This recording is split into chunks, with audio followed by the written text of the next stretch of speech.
I've lived in this house nearly 50 years. I know every squeak in the stairs, every crack in the ceiling.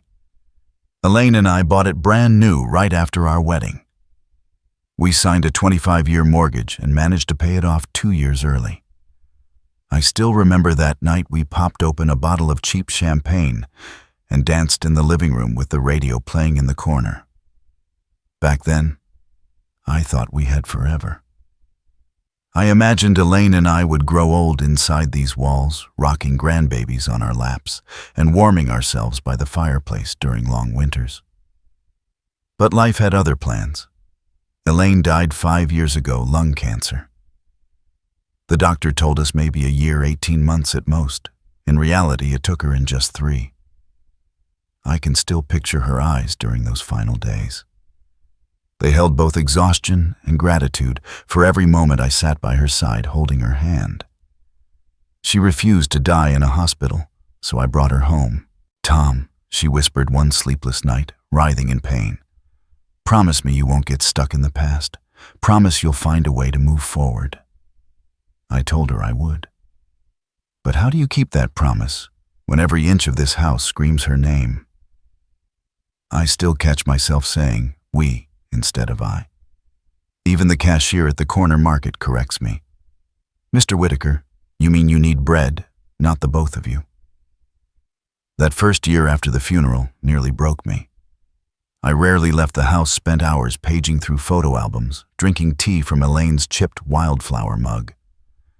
The neighbors would stop by with casseroles and gentle nudges to get out. My son Michael called every week to check on me, though his visits were few and far between. Always busy, always tied up with work and family. Then came the call that set everything in motion. One evening, Michael phoned his voice tight. He and his wife Karen had lost their apartment, something about the bank late payments and eviction.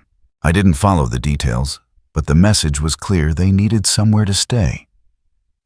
"Dad, it's just temporary," Michael promised. 6 months tops until we're back on our feet. How could I turn my own son away? This house had 3 bedrooms, and I only used 1. The rest just echoed with ghosts. I told myself maybe the laughter of a young family would bring life back to this place. Maybe this was the second chance Elaine had meant. 2 days later, they arrived, Michael, Karen, and 4 giant suitcases, followed by delivery trucks with more boxes all week long. For a couple who'd supposedly lost everything, they sure had a lot of things. "I hope you don't mind if we make the rooms our own," Karen said while unpacking a box of trinkets. Michael said you wouldn't care about a few changes. I muttered something agreeable. Of course I didn't mind. They lived here now too, at least for a while. The first changes were subtle. My pictures with Elaine vanished from the mantel, replaced by Michael and Karen's wedding portraits. The old vase Elaine and I had picked up during our one seaside vacation disappeared too. In its place sat some modern glass contraption.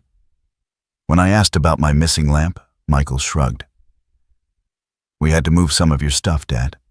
It didn't match the new decor."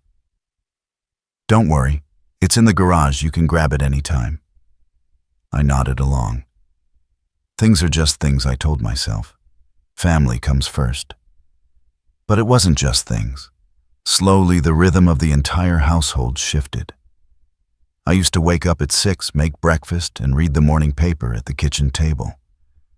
Now Karen held court there every morning, blending smoothies, chatting loudly with her friends on the phone about office drama TV shows or weekend plans.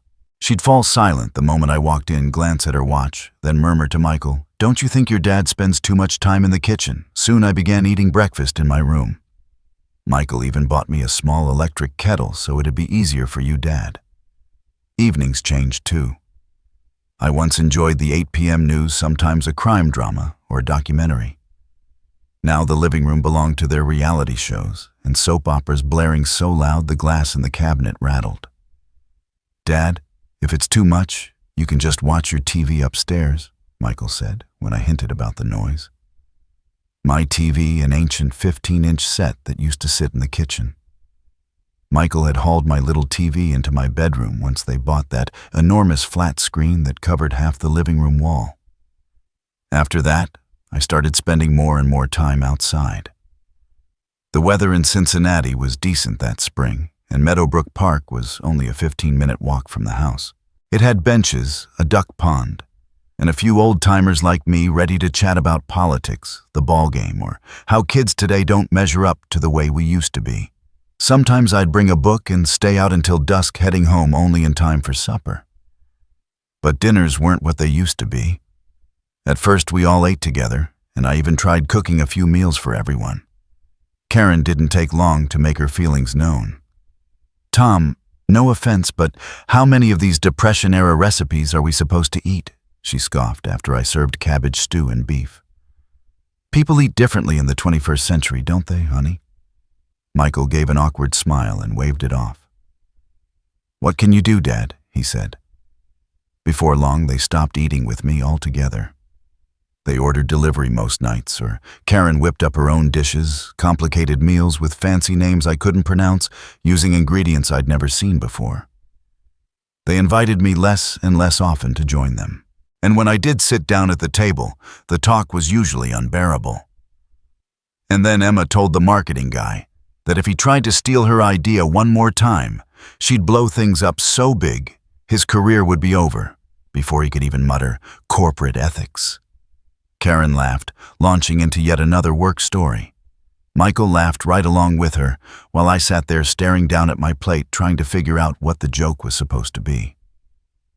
"What do you think Tom?" Karen suddenly asked. I blinked, caught off guard. "About what? About what Emma's going to do?" "Of course." She rolled her eyes. "Are you even listening?" "Honey, give Dad a break," Michael cut in quickly. "He's got his own worries. Not everyone cares about office gossip." Karen smirked. What worries could he possibly have? Then, realizing how harsh that sounded, she forced a smile. "I mean, retirement must be peaceful, right, Tom? No deadlines, no meetings." I just nodded. What could I say?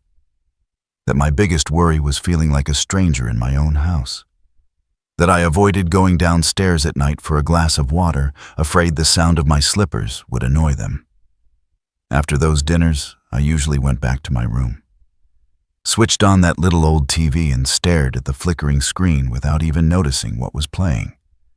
My mind drifting to Elaine, to the life we'd built, and to the question of how I'd let things get to this point. Maybe Elaine had been right. She always told me I was too soft, too willing to bend. "Tom," she'd say, "people will treat you the way you allow them to. But how do you stand up to your own son without looking like a bitter old man?" Money soon became another sore spot. At first, Michael and Karen insisted they'd cover the groceries and utilities. But a couple of months in, they told me things were tight. "Dad, we need time to get back on track," Michael explained. "Every dollar counts right now. You've got a steady pension, and honestly, you don't need much." So I gave in. What else was I supposed to do? I didn't travel. I didn't splurge on restaurants or new clothes. My pension wasn't meager. After 35 years at the auto plant, I'd earned a decent paycheck. It was enough for Bill's groceries, and even a little left for books or the occasional pint at O'Malley's pub down on the corner. But it didn't take long before my pension wasn't just for me anymore. One afternoon, I discovered money missing from my bank card. "Sorry, Dad." "It was an emergency," Michael explained when I confronted him. "Karen's car broke down, and we needed it fixed right away. I meant to tell you, but it slipped my mind. We'll pay you back next month, I promise." But they didn't. Not that month. Not the next. Then came more emergencies. A busted laptop. Some so-called career course Karen had to take. "Tom, don't be so petty," Karen said with a dismissive wave when I mentioned the debt again. "We're family. Family doesn't keep score over money." The very next day, I stood at the window watching her haul shopping bags from high-end boutiques out of her car trunk. Sometimes when the weight of it all became too much, I would pull out a photo of Elaine, the one of her laughing beneath the old apple tree in our backyard, and I'd talk to her, "What would you do if you were me, Elaine?" I'd ask. "How would you have handled this?" Elaine was always stronger than I was, more stubborn. She never let anyone push her around. "This is our home, Tom," she used to say. "We worked our whole lives to make it ours, but Elaine isn't here anymore. And here I am, just one man against two, feeling more and more like a guest inside my own walls." "We're having people over tonight," Dad Michael said one afternoon. "Some co-workers from the office. It might get a little loud. Hope you don't mind." I didn't mind. In fact, I felt relieved. Maybe it would bring some life into the place. New voices, new stories. I even offered to bake something. "I can make your mom's apple pie," I suggested. Michael and Karen exchanged a quick glance. "Thanks, Dad, but we've already got everything covered," Michael said. "And, maybe you'd be more comfortable spending the evening upstairs. Everyone will be talking about work. You wouldn't really be interested." I forced a smile. "Sure, I get it. Didn't mean to intrude. Just thought I'd help out with the food. Don't worry," Karen said, flashing me that polite, hollow smile. We ordered catering from the Green Parrot. Fancy appetizers, little canapes, tapas. I didn't even know if I heard those names right. Just another reminder of how out of place I'd become. That night I sat in my room listening to the laughter and music drifting up from downstairs. Every so often, bits of conversation carried to me talk of promotions, vacations, new cars. A world I'd never belonged to, and certainly never would. Then, without knocking, the door to my room opened. A middle-aged man with a glass of wine stumbled in. "Oops, sorry," he said, looking for the bathroom. "Second door on the right," I told him. But he didn't leave right away. He stood there studying me. "You must be Michael's dad. He said you're living with them." "Technically, they're living with me," I corrected. "This is my house." "Oh, sure, sorry," the man said quickly. "Didn't mean anything by it. It's just Michael always says our house, so I assumed." He trailed off, realizing he'd said too much. "It's all right," I replied quietly. "I understand." He shifted uncomfortably, then muttered, "Well, I'd better find that bathroom," and slipped out. I sat there staring at the closed door, his words echoing in my head.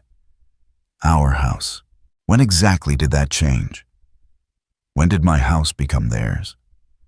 When did I go from host to afterthought, from father to burden? Maybe it started the day I let them move Elaine's photos from the mantel. Or when I swallowed my pride after Karen dismissed my cooking. Or when I stayed silent while my things were shoved into the garage. 1,000 tiny surrenders. 1,000 quiet resentments. And now here I was, shut away in my own room, while strangers laughed and drank downstairs, oblivious that the real owner of this house wasn't the smiling couple pouring wine into my glasses. People will treat you the way you let them, I could almost hear Elaine's voice saying. For the first time in a long while, I wondered what if she was right. What if it wasn't too late to do something about it? The calendar on my wall read March 21st, Karen's birthday. I'd only learned about it by overhearing Michael on the phone arranging for a special cake. "It's a surprise for my wife," he explained, "so I decided I'd give her a gift as well." We didn't have the warmest relationship, but family is family. Maybe a small gesture would thaw the ice. For 3 days, I mulled it over.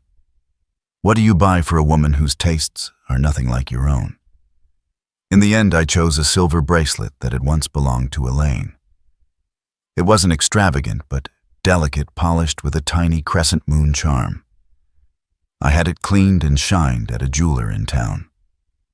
I wrapped it carefully in a small box, added gift paper, even tied on a bow I'd picked up at the stationery store. On Karen's birthday morning, I went down earlier than usual, hoping to give her the present before the party started. But the kitchen was already buzzing. Michael was taping up balloons while Karen arranged snacks on the counter. "Happy birthday," I said, holding out the box. Karen turned toward me, her face briefly surprised, before settling into a strange little smile. "Oh, Tom, thank you. You really shouldn't have." She accepted the gift, but didn't open it, just set it down on the corner of the table and went right back to decorating. "There's a bracelet inside," I explained, suddenly feeling the need to justify it. It belonged to Elaine, not worth much, but it's solid silver, good quality. How nice. Karen cut me off, still not glancing at the box. "Michael, have you seen my phone Emma needs to call me about tonight?" Michael gave a half shrug and shot me a look I couldn't quite read, somewhere between regret and irritation. "Dad, we're expecting a lot of people tonight," he said. "Karen wants a real party." "I understand," I nodded. "Tell me what I can do to help." Again came that quick exchange of glances between them, their silent conversation.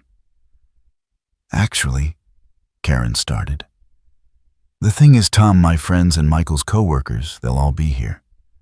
It's going to be loud, a lot of young people. You probably won't feel comfortable." "I don't mind the noise," I told her. "Birthdays only come once a year. It's not just the noise," Michael added gently. "Dad, you don't care for big crowds. And the talk tonight, it won't be your style. We thought maybe it'd be easier if you had dinner upstairs. We'll bring you a plate." Something twisted in my chest.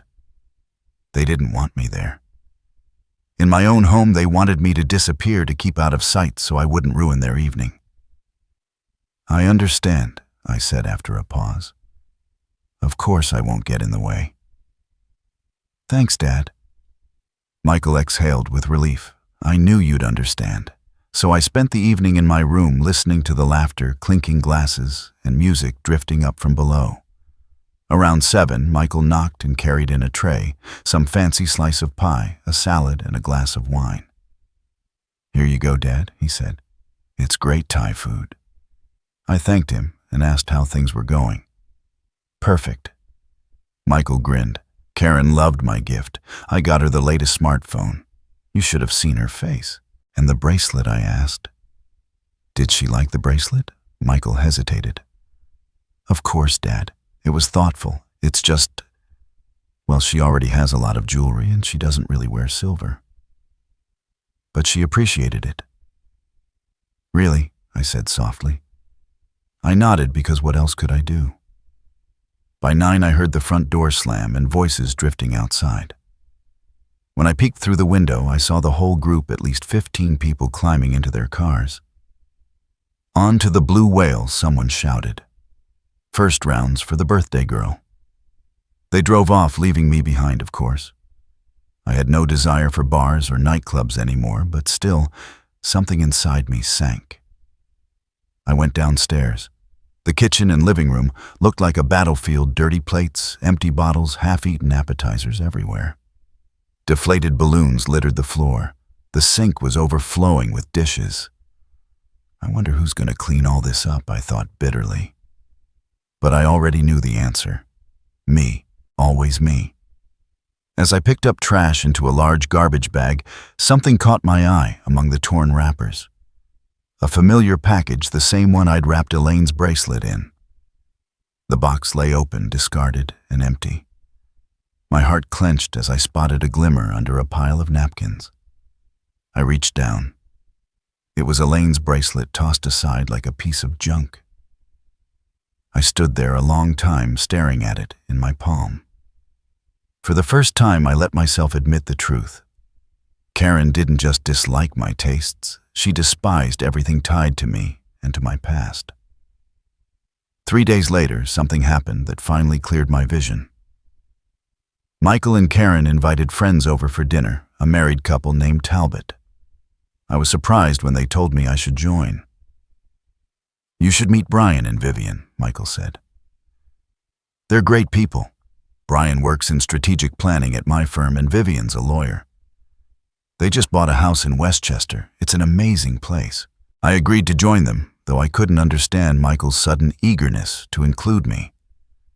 Maybe he felt guilty about Karen's birthday. Or maybe he finally thought it was time to show a little respect for his father. Either way, I was grateful for the chance to finally feel like more than a shadow tucked away upstairs. That evening, I put on my best suit, the same one I'd worn when I married Elaine, when I buried her, and at a handful of important milestones in between. It didn't fit the way it once had. I'd lost weight in recent years. But it still looked presentable enough. When I came downstairs, Michael and Karen were dressed to the nines as well. Karen wore a flashy dress with an unusual neckline, and Michael sported a brand new suit I hadn't even realized he owned, probably bought with money I didn't know had gone missing. I sank into a chair and watched Karen fuss over the table setting one last time. She'd lit candles, folded napkins neatly, and even pulled out the china set Elaine and I had received as a wedding gift, something we had only ever used for truly special occasions. The Talbots arrived a little after 7. Brian, tall with a neatly trimmed beard, and Vivian, slender with a sharp bob haircut, both carried themselves with the polished ease of people used to success. "And this is my father, Tom," Michael said, gesturing toward me. I stood extending my hand. "Nice to meet you." "Welcome." "Pleased to meet you," Brian replied, gripping my hand firmly, but with the detached air of a man shaking hands on autopilot.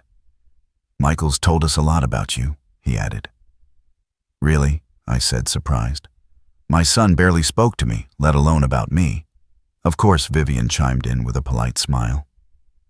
"He's very thoughtful when it comes to you." There was something in her tone that gave me pause. Not the usual social nicety, something pointed, layered, as though she knew more than she was letting on. The evening unfolded with easy chatter, but not for me. Brian and Michael discussed work projects, tossing around terms I didn't recognize. Karen and Vivian compared the restaurants in Florence to the boutiques in Milan, laughing lightly over shared travel memories. I sat mostly in silence, nodding and smiling whenever someone bothered to glance in my direction. A couple of times I tried to join in, asked Brian about his job, asked Vivian how long she'd been practicing law. But my questions were met with clipped answers before the conversation veered back into their world, without me. "And you, Tom?" Vivian said suddenly, perhaps out of obligation. "What did you do before retirement?" "I worked at the Mason plant," I replied. 35 years there. Started out on the line, ended up a foreman." "Oh, that's interesting," she said, though her flat tone betrayed disinterest. "The plant shut down about 10 years ago. I went on trying to fill the silence. Production moved overseas, but back in the day, it was one of the cornerstones of Cincinnati. We used to build—" "Dad loves to reminisce," Michael interrupted, his tone dismissive. "But honestly, most people don't find factory stories that exciting anymore." "Brian, what were you saying about that new project with the German partners?" And just like that, I was invisible again. I picked at some elaborate dish Karen had prepared, chewing mechanically, feeling as though I were sealed behind a pane of glass, able to see and hear everything, but unseen myself. At one point I caught Vivian watching me with an oddly assessing expression, her head tilted as though trying to piece together a puzzle.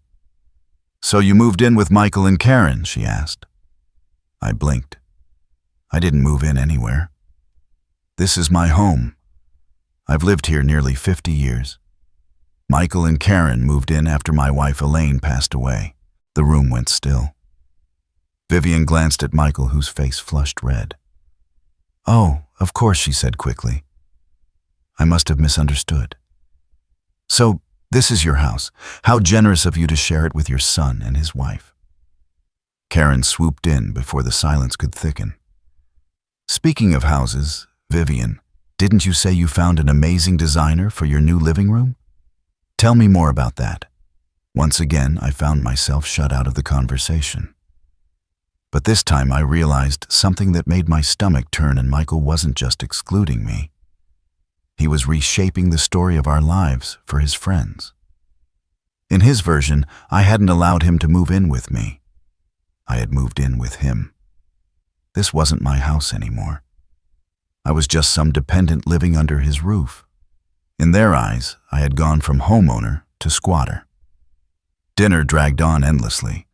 I grew quieter and quieter, offering little more than one-word replies when anyone addressed me. No one noticed my silence, or if they did, they simply didn't care. Finally, when dessert arrived, a fancy French cake I couldn't even pronounce, I excused myself. "I'm tired," I said. "I think I'll head up to my room. It was nice to meet you, Mr. and Mrs. Talbot." "You too." Brian nodded. "Feel better?" "Feel better." I hadn't said I was sick, so that was part of Michael's story too. The dutiful son taking care of his frail, ailing father. I went upstairs and sat on my bed, listening to the cheerful voices drifting up from below. They were enjoying themselves far more without me.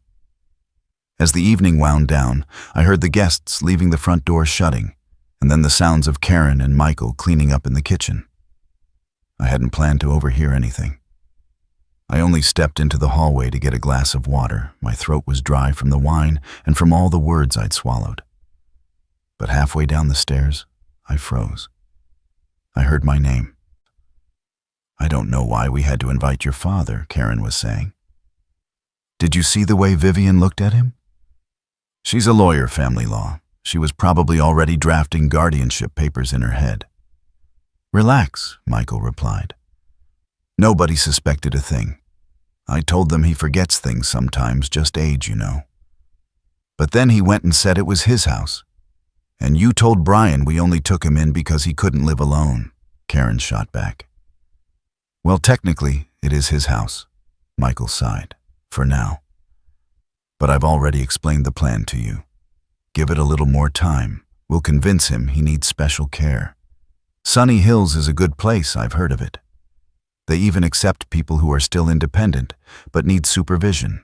He'll never agree to that." Karen snorted. "You know your dad. Stubborn as a mule. He'll hold on to this house until his last breath." "Don't worry." Michael's voice dropped, and I had to lean forward to hear. "I've already talked to a lawyer. If we can prove he's not capable of making rational decisions, the court will make me his guardian. Then I can take control of his assets, including this house." "And how exactly are we supposed to prove that?" Karen asked, skeptical. "He may be old and cranky, but he's still sharp.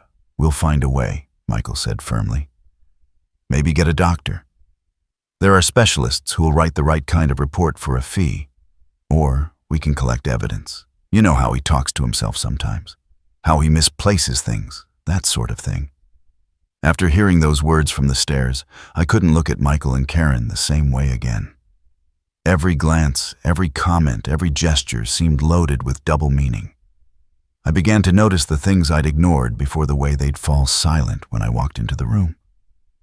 The looks they exchanged whenever I misplaced my glasses or got the day of the week wrong. The way Michael would tap something quickly into his phone after moments like that. They were building a case against me. A case to convince a court I was incompetent. From that night on, I became more guarded. I even stopped talking to Elaine's photo, even when I was alone. I couldn't shake the thought that maybe they'd planted some kind of listening device, so I became careful about everything. I double-checked where I put my glasses, made sure I didn't seem forgetful or scatterbrained. But oddly enough, along with that caution, came something unexpected: peace. Now that I finally knew the truth, I no longer doubted my instincts or wondered if I was imagining things.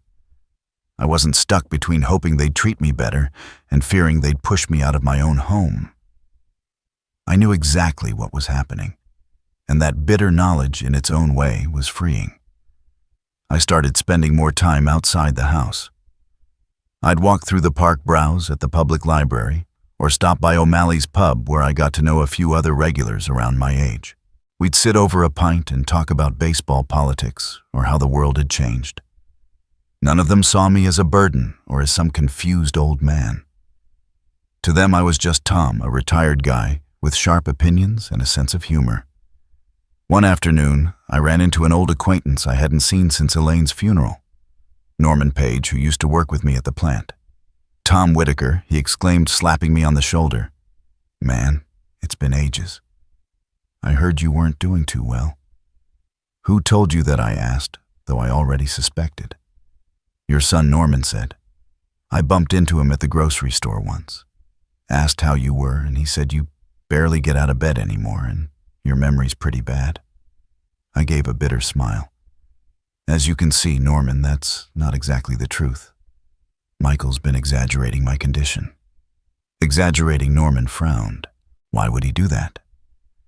So I told him everything. How Michael and Karen had slowly taken over the house, how I'd been pushed aside in my own life, and how they were planning to put me in a care facility just so they could get control of the property.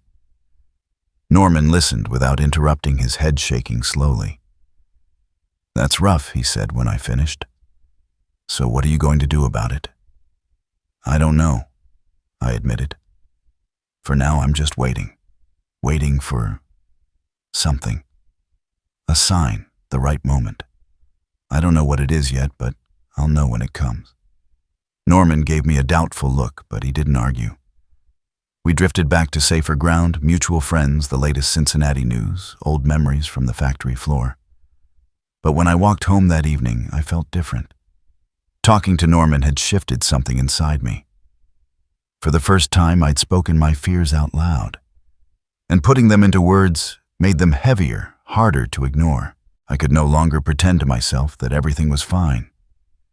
Something was bound to happen soon. And the trigger came in the form of a casual conversation about remodeling. The house was old, though I'd done my best to keep it in shape. Still, the roof had started leaking in one spot. The bathroom pipes clogged every so often, and the wiring in the kitchen struggled under the strain of all the new gadgets Michael and Karen had brought in. One morning, as I sat at the kitchen table with my coffee, I overheard them coming down the stairs, chattering with excitement.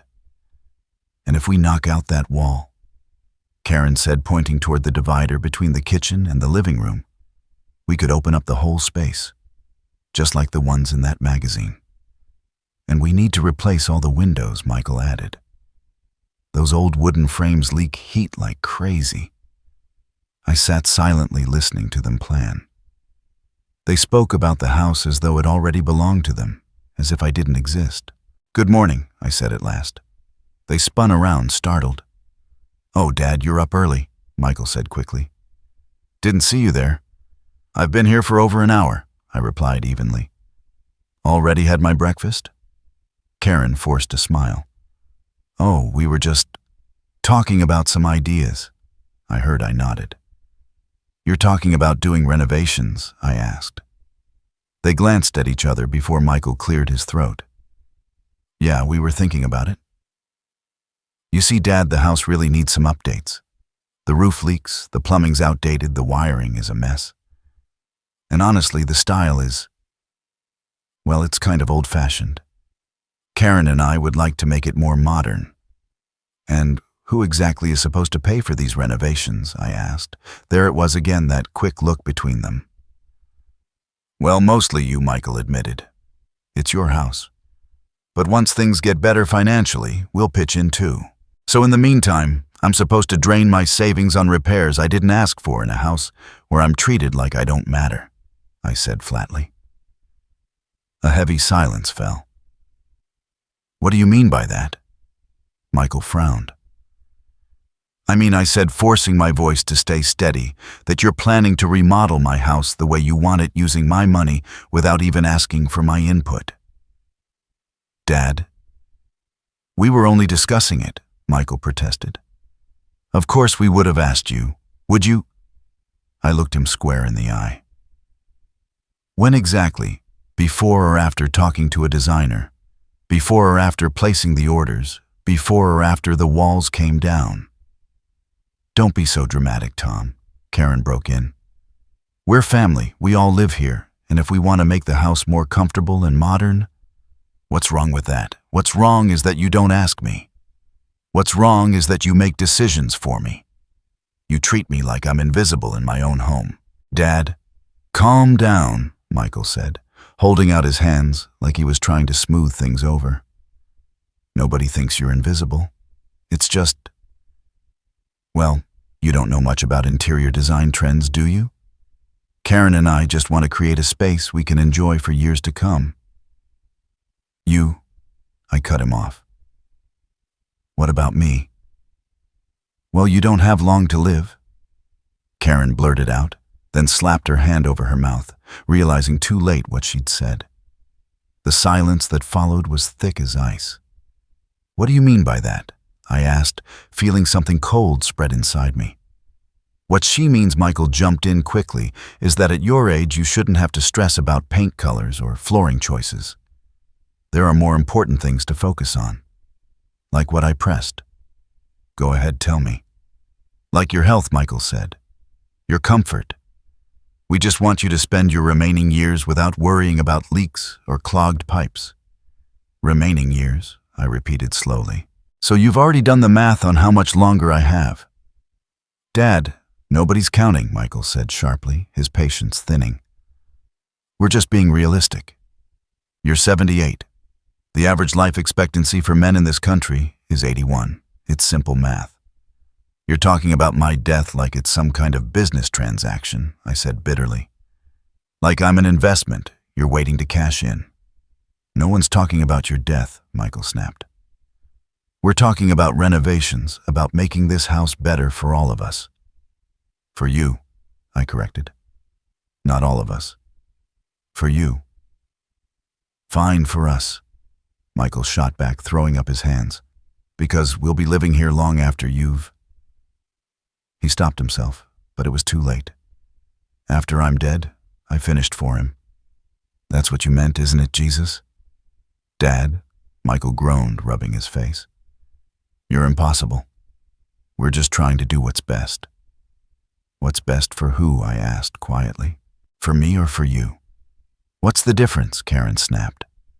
We're family. What's good for us is good for you. No, Karen, I said, shaking my head. We're not a family, not in the way you think. Family is about respect. Family is about care. Family isn't what you've been doing to me these last 5 years. And what exactly have we been doing? Karen folded her arms. Go ahead, enlighten us, Tom. You've been taking advantage of me, I said simply. My house, my money, my kindness, and in return, you treat me like an inconvenience. Like a burden you're stuck with until I die or end up in sunny hills. They froze. Michael's face flickered with shock, then anger. You were eavesdropping, he demanded. Listening in on our conversations, I overheard, I said evenly. But that doesn't change the truth. You were plotting to put me in a nursing home just to get control of my house. We were planning to make sure you had proper care, Michael shot back. Because you're getting old, Dad. Because you need help we can't give you, Michael said firmly. Help? I let out a bitter laugh. What kind of help? I cook my own meals. I clean, I do my laundry, I shop for groceries, I even clean up after your parties, for crying out loud. You talk to yourself, Michael shot back. You forget where you put things. Sometimes you even get the days of the week mixed up. Does that make me incompetent? I asked, my voice cold. Does that give you the right to take away the house I worked 30 years to pay off? No one's trying to take your house, Michael said quickly, trying to soften the tension. We just want you to be cared for by professionals. While you enjoy my house and my money, I added flatly. Dad, you've got it all wrong. Michael shook his head. We care about you. We want what's best. No, Michael, I said evenly. You've only ever cared about yourself. That's the truth.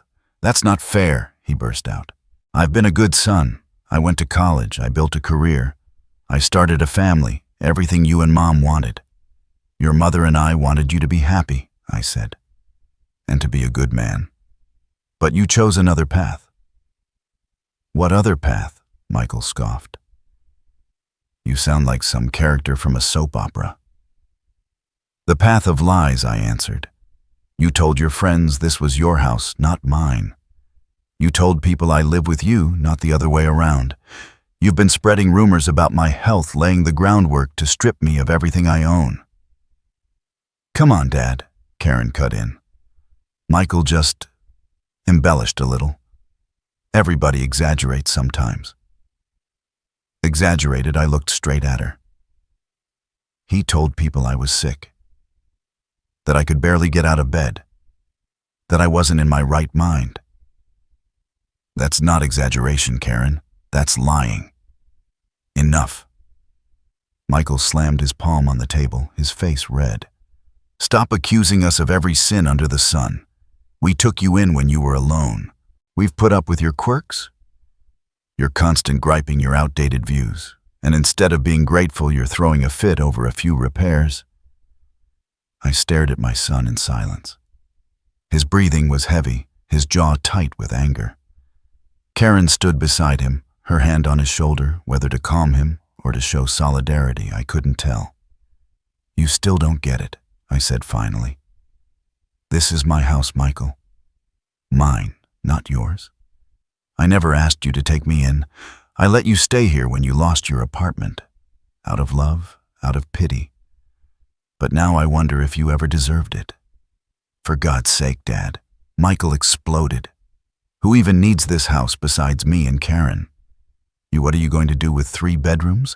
With a garden you can't manage, with a leaky roof and busted pipes? You're nothing without us.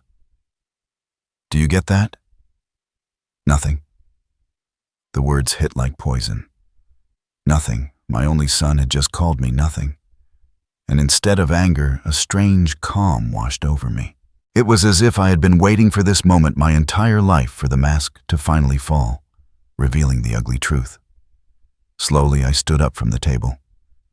I walked to the hook by the door where the keys hung, front door, back door, garage shed. I took them all. What are you doing? Michael asked, confusion spreading across his face. Something I should have done years ago, I replied, slipping the keys into my pocket. Dad, give the keys back. Michael gave a nervous laugh. This is ridiculous. No, Michael. I shook my head. What was ridiculous was letting you treat me the way you've treated me for the past 5 years. What was ridiculous was ignoring your lies and manipulation. What was ridiculous was hoping you'd ever be the family I deserved. What are you talking about? Karen demanded, her eyes darting between me and Michael. I'm talking about you finding a new place to live, I said calmly. You've got 2 weeks to pack and get out. They stared at me like I'd spoken a foreign language. You're kidding, Michael finally said. This is some kind of sick joke. No, Michael. It's not a joke. This is my house, my property, and I don't want you living here anymore. You can't just kick us out, Karen cried. We have rights, Karen snapped. No, Karen, you don't, I answered firmly. You don't pay rent. We never signed a lease.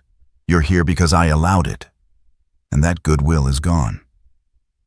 Dad, wait. Michael cut in, his voice suddenly softer. He had switched tactics. I overreacted. I said things I shouldn't have said. Let's just forget about this conversation, okay? Let's go back to the way things were. The way things were, I asked. You mean where you secretly plan to stick me in a nursing home? Where you tell people I'm senile? Where you spend my money, live in my house, and still call me a burden? We never thought of you as a burden, Michael began. But I cut him off. You just called me a nobody, Michael.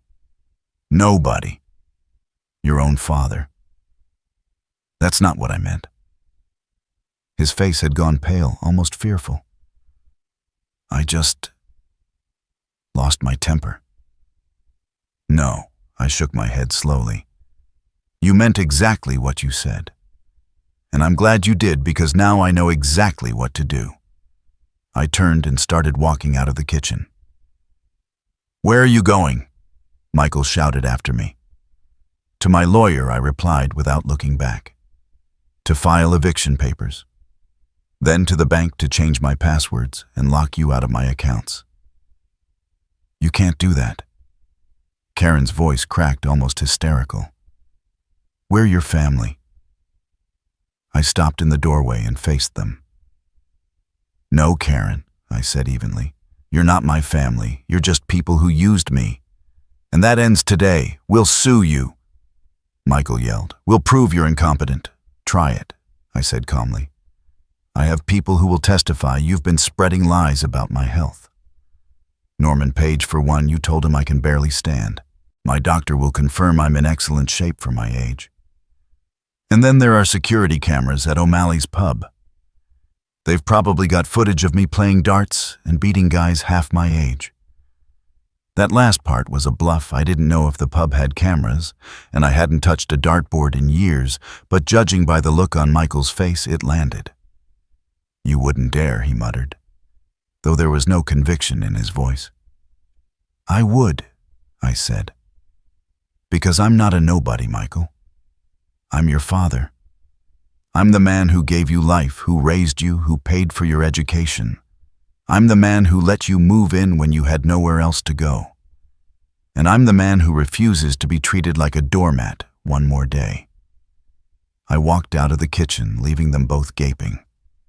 Upstairs in my room, I pulled an old leather briefcase from the closet and began gathering the documents I'd need: the deed to the house bank statements, medical reports from my last checkup. I worked carefully, deliberately, my mind clear. Oddly, I felt no anger, only resolve. Resolve to finally take control of my own life. When everything was in order, I stepped into the hallway, heading for the stairs. Halfway down, Michael rushed up and grabbed my arm. Dad, wait, he pleaded. Let's talk this through. We can fix this. Let's settle it like adults. I pulled my arm free. It's too late, Michael. You made your choice. I was angry, he shouted. People say stupid things when they're angry. No, Michael. I shook my head. When people are angry, they tell the truth they usually hide behind polite smiles and empty words. I walked down the stairs past the living room where Karen sat on the couch with her face buried in her hands. At the front door, I paused, glancing back at the house, my house soon to be truly mine again. Then I stepped outside, ready to face a new life. One where I would no longer be a nobody. It turned out the process wasn't as simple as I thought. Evicting your own son isn't just painful, it's legally complicated. A young lawyer, Percy Wilmot, recommended by Norman, explained as he looked through my papers. Mr. Whitaker, they have no legal claim. But since they've lived there more than 2 years, we have to follow procedure. That means serving notice and giving them reasonable time to move. How long, I asked. At least 30 days, Percy said. Maybe longer if they fight it. And of course they did.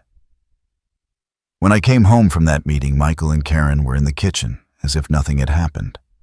Michael was typing on his laptop, Karen leafing through a magazine. They looked up with stiff, fake smiles. Dad, we ordered pizza, Michael said. Your favorite pepperoni. I ignored the offer, grabbed a bottle of water from the fridge, and headed for the stairs. Tom, why don't we talk? Karen called. We all got a little carried away this morning. We have nothing to talk about, I said flatly. You'll get an official eviction notice within a week. You'll have 30 days to find another place. Dad, that's ridiculous, Michael said, shutting his laptop. You're not really throwing us out, are you? Not out on the street, I replied. You have job savings. You'll find an apartment, but why? Michael spread his hands. It's a big house, plenty of space. Families argue it happens. You plan to send me to a nursing home, I reminded him. To take over my estate. That's not a quarrel, Michael. That's betrayal. We'd never do that, Karen protested. It was just talk. People say things they don't mean. I've heard enough, I said. And I've made my decision. This is my house. I don't want you here anymore. I went upstairs, closed my door, and sat on the bed. My hands shook not from fear, but from the weight of it all. I expected shouting or tears, not this false calm, not this game of pretending nothing had happened. But I knew it was just their first move. The next day, when I came back from the park, I found Karen in the living room, surrounded by photo albums. Oh, Tom, she said with feigned surprise. I was looking through old pictures. Look how cute Michael was as a kid. She handed me a photo Michael at 6 sitting on my lap, both of us smiling at the camera. You were so happy, she continued. Such a close family. Elaine must have been proud of you both. I didn't take that picture, I said. Then calmly, don't use my wife's memory to manipulate me. What I was just reminiscing, Karen protested. I thought you'd enjoy it. You never cared about the past, I replied. You threw away Elaine's things, moved her pictures, tossed her favorite vase. And now suddenly you're sentimental? I shook my head. Don't take me for a fool. I went upstairs, ignoring her protests. That evening, Michael knocked on my door the first time he'd shown me that courtesy in years. Dad, may I come in? Yes. He sat on the edge of the bed, hands clasped nervously. Listen, he began. I know you're upset and you've got your reasons. But Karen and we really haven't treated you with the respect you deserve, and I apologize for that. I stayed silent, waiting. But throwing us out isn't the answer, Michael pressed. Think about it. Alone in this big house, who helps you with chores? What if you get sick or fall?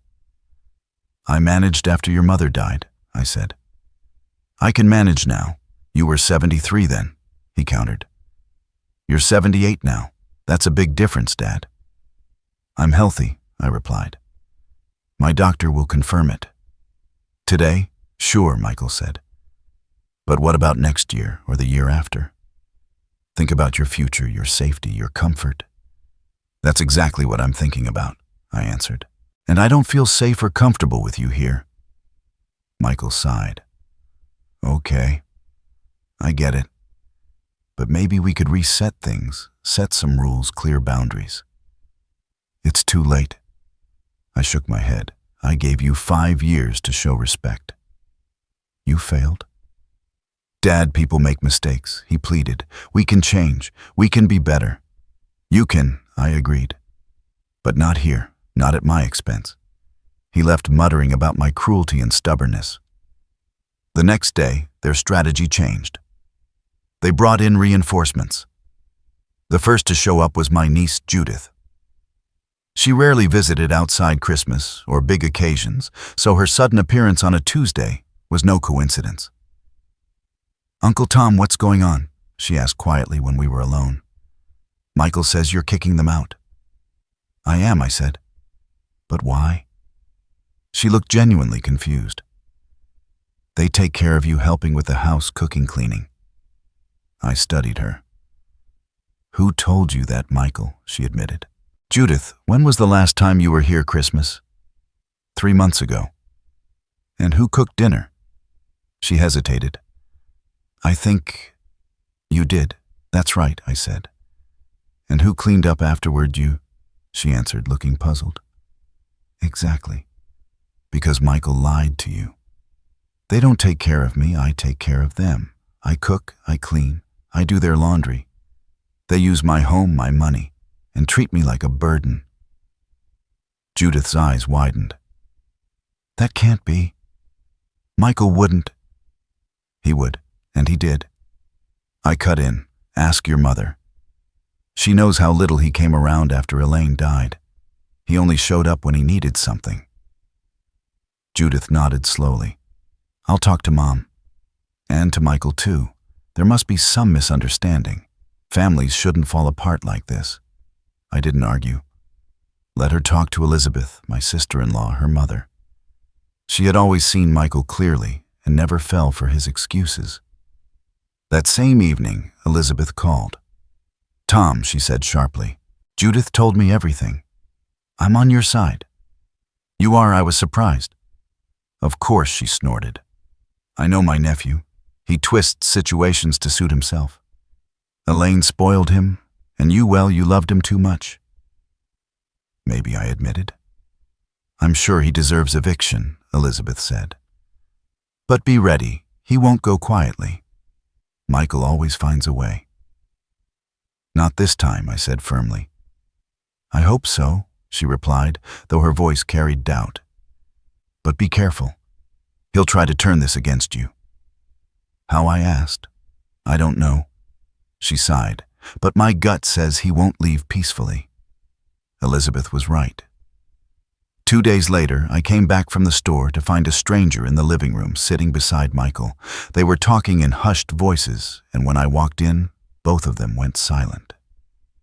"Dad," Michael said with a forced smile, "I'd like you to meet Dr. Miller. He's a gerontology specialist." I knew instantly what game he was playing. "Hello, Mr. Whitaker," Miller said, standing. "Your son's worried. He says you've had episodes of confusion and forgetfulness." "My son is lying," I cut in sharply.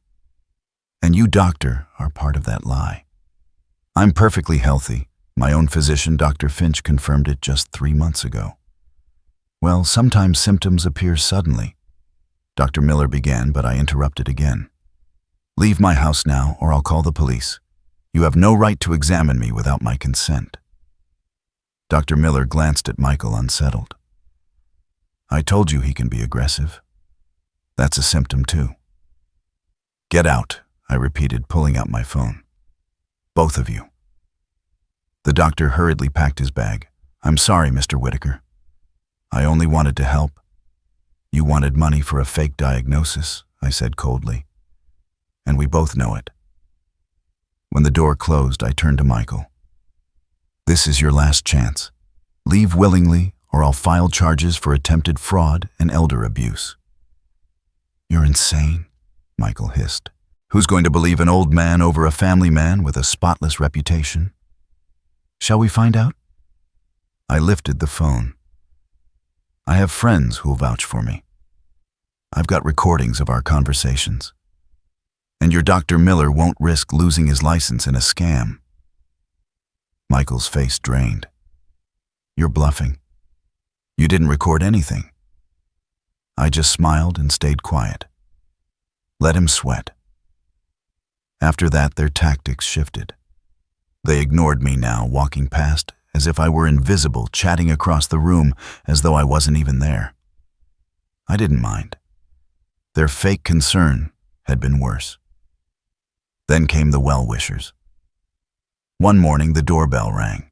It was Mrs. Jenkins, a neighbor Elaine and I had always kept polite but distant terms with. "Tom," she greeted as if we'd been lifelong friends. "Mind if I come in? I brought a blueberry pie." I couldn't exactly refuse an elderly woman with pie, though I doubted this was a casual visit.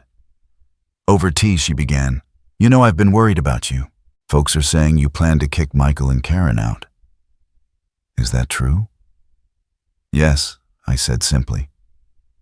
"But why?" She spread her hands. "They're so thoughtful, always asking if I need help, always telling me how you're doing." "They talk about me." I raised a brow. "What exactly do they say?" Mrs. Jenkins hesitated. "That you forget things, that you get mixed up sometimes, that they have to remind you to take your medicine." "What medicine?" I asked. "Well, I don't know exactly. Some memory pills, I think." "Mrs. Jenkins," I said evenly, "I don't take memory pills. I don't have a memory problem. Michael and Karen lied to you just like they lied to others." Her eyes widened. "But why would they do that?" "To take my house," I answered. "They planned to put me in a nursing home and keep it." I overheard them talking. "Maybe you misheard," she suggested gently. "At our age, hearing can fail us. My hearing's fine," I snapped. "I know exactly what I heard. They want me gone, and I won't let it happen." After she left, I sat in silence, bitterly shaken. Neighbors who'd known me for decades now believed I was slipping, all because of Michael's lies. Just how far had he gone to smear me? The next day, I went to O'Malley's pub, my usual spot. Old friends always gathered there, men I'd known for years. The first person I ran into was Frank Dalton, a retired mailman who had worked our neighborhood for 3 decades. Frank was at his usual window seat when I walked in. "Hi, Tom," he nodded. "How's your health?" "Fine," I said, sliding into the chair. "And you?" "Can't complain," Frank muttered, sipping his beer. "Heard you're having trouble with your boy." From who I asked, already tired of it. He came by the other day, Frank said. Asked if I'd noticed anything strange about you, said he was worried about your sanity. The words chilled me. And what did you say? I told him to go to hell? Frank snorted. Known you 30 years. If anyone's got issues, it's your son. Gratitude welled up in me. Thanks, Frank. Don't mention it. And just so you know, he asked everyone here the same thing. Nobody bought it. We all know you're fine. For the first time, I realized I wasn't as alone as I thought. Not everyone believed Michael and Karen's lies. Frank, I said after a pause. Could I ask a favor? Of course, buddy. What is it? If this ends up in court, will you testify for me? Confirm I'm sane. No problem. Frank lifted his mug. And I won't be the only one. Half the pub would stand up for you. We don't abandon our own. Our own. The phrase struck me. They weren't blood, but they were something just as strong. I walked home lighter than I had in months. For once I felt I had an army at my back. And Michael and Karen sensed it, watching me warily, wondering where this new strength came from. Then the eviction notice arrived. Official signed by my lawyer, delivered by certified mail, 30 days to vacate. No exceptions. Michael stormed into my room, waving the paper. Is this your final word? Yes, I said calmly. My last word. You're going to regret it, he snapped. When you're alone, when you can't manage this house, who'll be there for you? I won't come back. I'm not asking you to, I said evenly. You made your choice. I've made mine. He slammed the door. Karen just glared whenever we crossed paths. The following weeks felt surreal. We shared a roof, but not a life. They avoided me, I avoided them. I caught whispers of phone calls, saw boxes half packed. Meanwhile, I made my own lists, replaced the old fridge fix, the squeaky stair repaint, the living room plant, the roses Elaine had loved. It was my house again, and I planned to live in it. A week before the deadline, Michael tried once more. Dad, he stopped me in the hall. We found an apartment. Not great, but livable.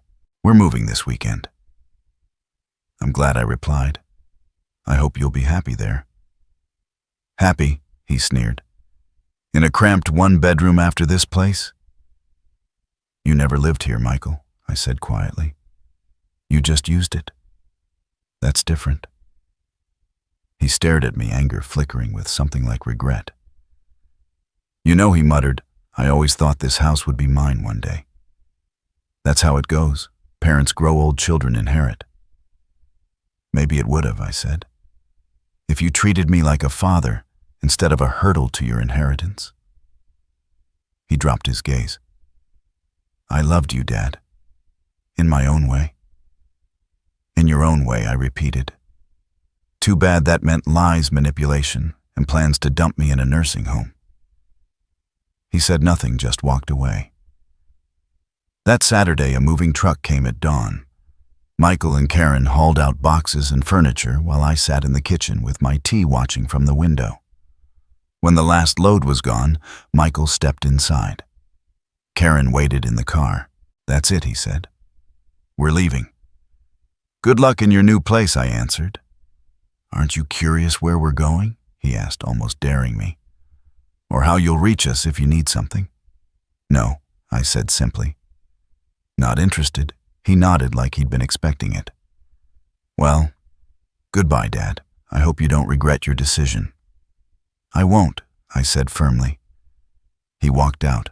I heard the front door slam, the car start, gravel crunch under the tires, and then silence. Not the heavy, hostile silence of the past weeks, but a calm, freeing stillness, the silence of peace. I stood, moving slowly through the house.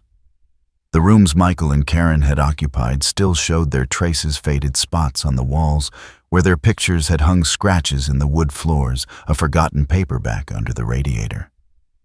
Yet the place was mine again, fully mine. I'd never realized solitude could feel this liberating. For the first few days I reveled in it, I ate breakfast in the kitchen without worrying about someone sighing at the way I spread out the newspaper. I watched my favorite shows at full volume in the living room.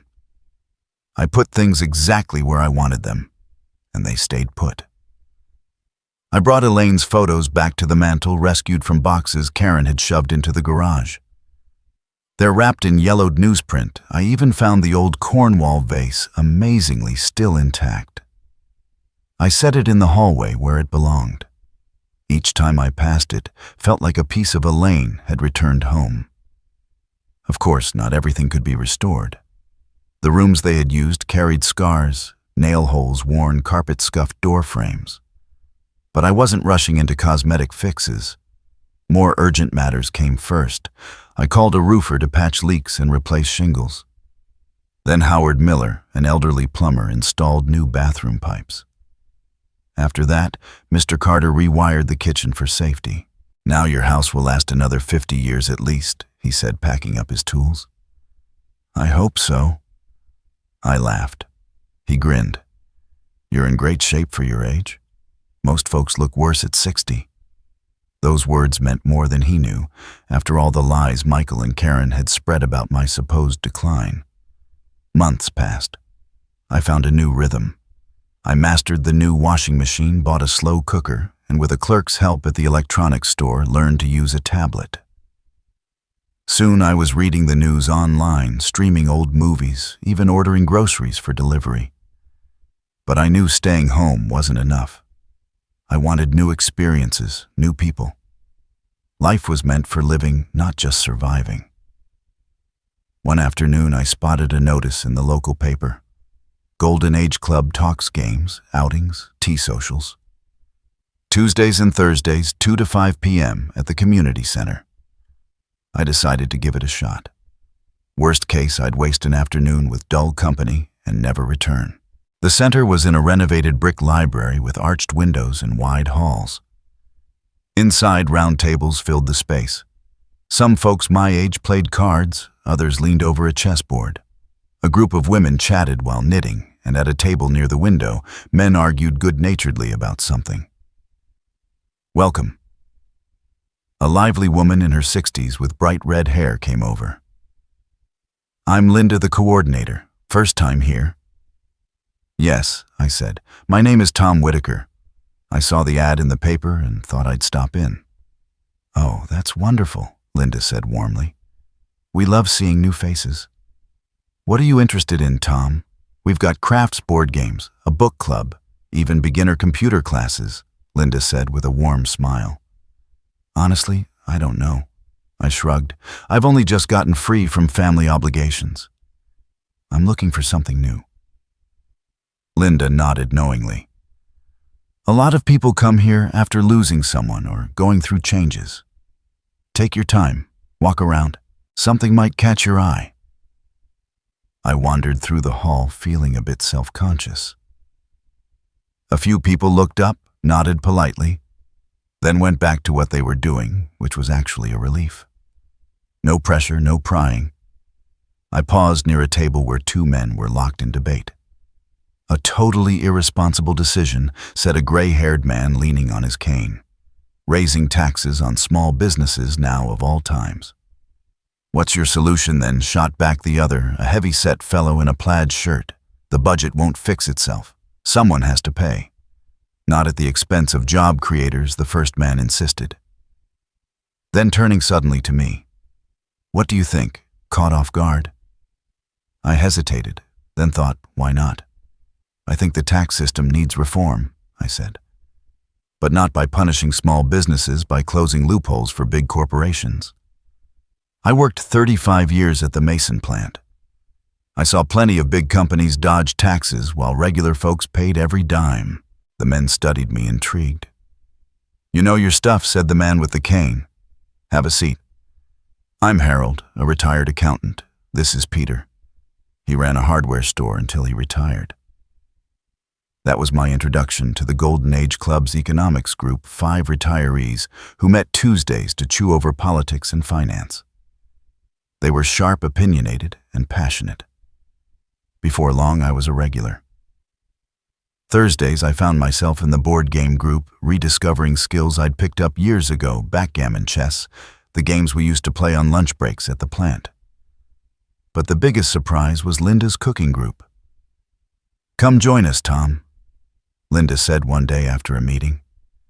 "This Friday we're making homemade pasta and sauces. It'll be fun. I'm not much of a cook," I admitted. "Just the basics." "All the more reason to come," she laughed. "Learn something new. At our age, it's important to keep growing." I agreed cautiously, but the group turned out to be a revelation. With Linda and other skilled cooks guiding us, I learned carbonara lasagna, even tiramisu. To my surprise, I was patient, careful, and willing to follow every step.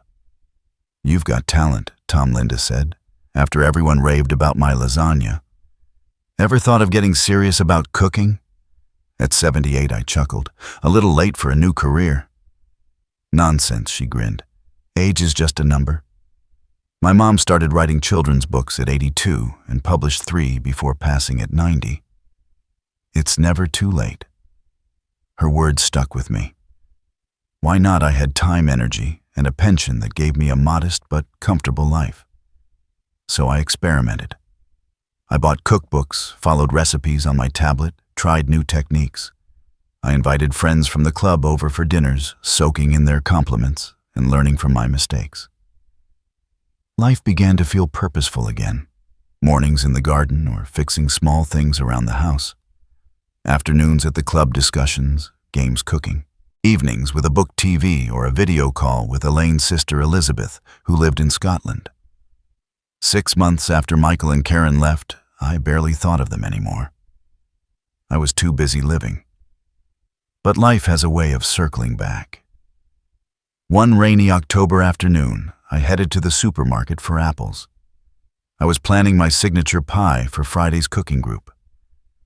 Distracted by the recipe in my mind, I didn't notice who was standing by the canned goods aisle until I heard it, "Dad." I looked up. Michael. He looked worn thin, unshaven. His usual stylish coat replaced by a cheap jacket. His eyes carried worry. "Hello, Michael," I said evenly. "I didn't expect to see you here," he muttered, forcing a nervous smile. "How are you?" "I'm fine," I replied. "And you?" "I'm fine." He shrugged, though his face said otherwise. "Working, getting by." We stood in silence for a moment. "Well, I have to go," I said, shifting my cart. "Wait," Michael touched my arm. "Why don't we have coffee, talk a bit?" "It's been 6 months." I hesitated. This was the son who had hurt me so deeply.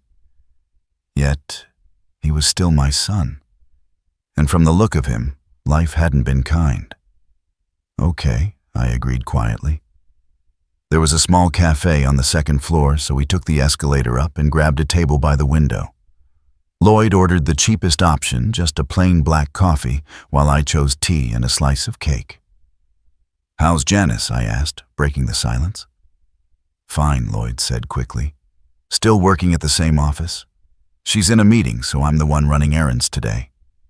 He paused before adding, "We're in a 2-bedroom rental out in Brookfield.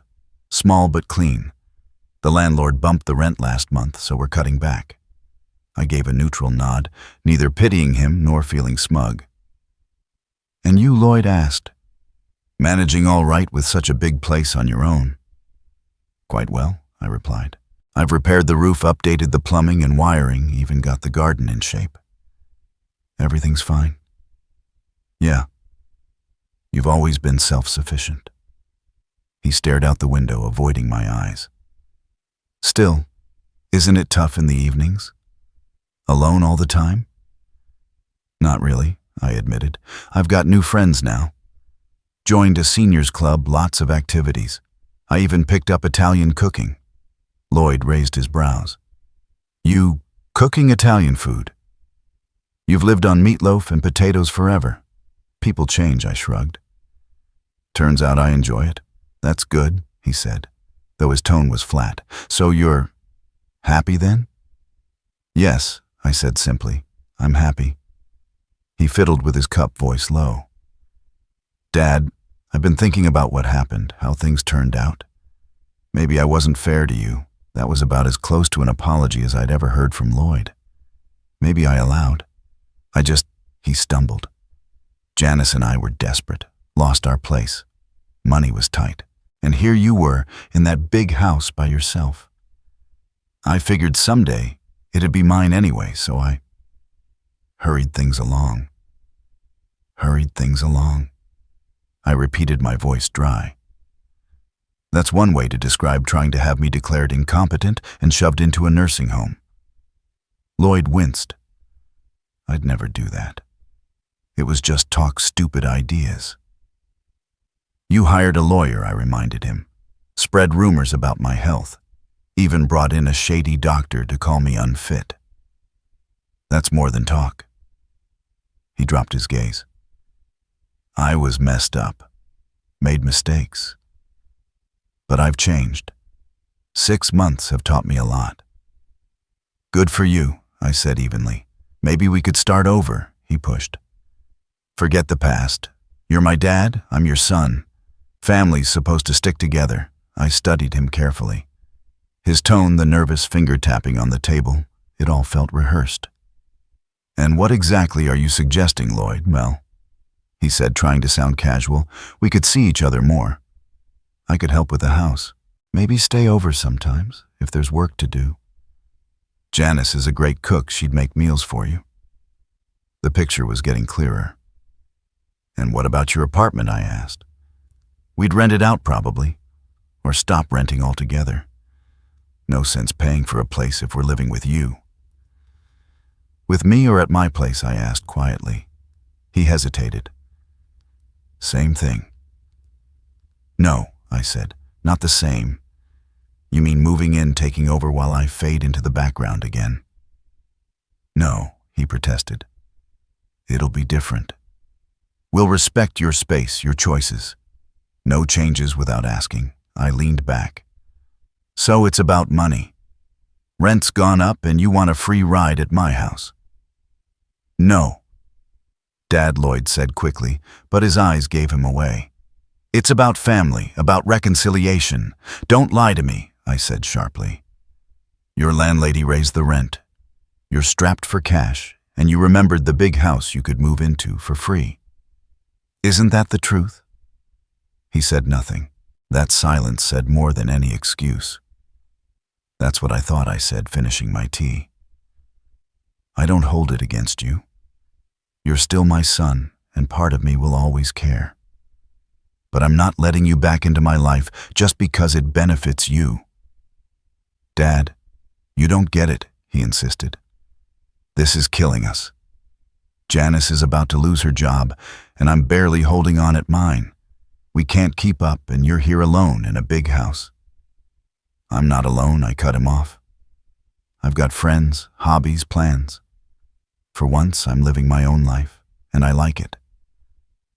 But we could help each other, he pressed. You wouldn't feel lonely, and we'd fix our money problems. Win-win. No. I shook my head. You'd win. I'd go back to being a bank account and a ghost in my own home. I won't do that. His face hardened. The mask of guilt slipped, replaced by anger. So you're just abandoning us, he snapped. Your only son leaving us in the lurch when you could help? I'm not abandoning you, I answered calmly. You're grown-ups. You've got jobs, degrees, chances. You'll figure it out. And if we don't, Lloyd shot back, eyes sharp. What if we end up on the street? Wouldn't you care? You won't be on the street, I said firmly. Worst case, you'll downsize or move to another neighborhood. It's not the end of the world, Lloyd. Easy for you to say, he sneered. Sitting in your house comfortable while we scrape by. I've scraped by my whole life, I reminded him. 35 years on the factory line, paying off the mortgage, raising you, taking care of your mother through her illness. I've earned the right to enjoy the years I have left. Lloyd's mouth twisted. You've changed. You're cold now, heartless. No, I shook my head. I've just stopped letting people use me. There's a difference. I pushed back from the table, leaving cash for the tea and cake. Goodbye, Lloyd. I hope you find your own way out. But that way won't be through me. You'll regret it, he called after me. When you're weak and need someone, you'll remember this day. I turned. Maybe, I said evenly, but I'd rather lean on people who see me as a person, not a paycheck. And I have those people now. I walked out, his coffee still untouched on the table. Oddly, I felt lighter, like I'd finally closed a chapter that had dragged on too long. That evening, I was in my kitchen rolling out pie dough, slicing apples, sprinkling cinnamon and honey into a recipe I'd refined. Jazz played low from the radio, something I'd gotten into thanks to Harold at our economics group. The phone rang just as I slid the pie into the oven. It was Audrey. "Gar, just reminding you about tomorrow," she said. "And would you consider leading a baking class next week? Everyone raves about your pies." "A class, me?" I chuckled. "I'm still learning myself, Audrey. What kind of teacher would that make me?" "A wonderful one," she insisted. "You explain things so clearly. Dorothy still talks about how patient you were helping her with that, Charlotte." I hesitated. Teaching at 78, it sounded odd, but why not? Age is only a number. "All right," I said. "I'll do it. But if it's a disaster, it's on you." Audrey laughed. "Deal." "Oh, and after tomorrow's meeting, we're heading to the Red Lion pub for Harold's birthday. You in?" "Of course," I replied with a grin.